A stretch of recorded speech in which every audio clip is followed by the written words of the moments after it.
కొన్ని ఆలయాలు దేవుడి కోసం కట్టబడ్డాయి. కొన్ని ఆలయాలు కాలాన్ని ఎదిరించి నిలబడ్డాయి. శతాబ్దాలు మారాయి, సరిహద్దులు మారాయి, పాలకులు మారారు.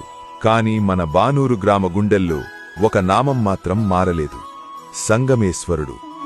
జయ హో శంకరా, ఆదిదేవ శంకరా. అతి ప్రాచీనమైనటువంటి శ్రీ పార్వతీ సంగమేశ్వర దేవాలయము పెంచెరు మండలం, సంగారెడ్డి జిల్లాలోని బానూరు గ్రామంలో నిర్మితమై అతి పురాతనమైనటువంటి శివాలయము.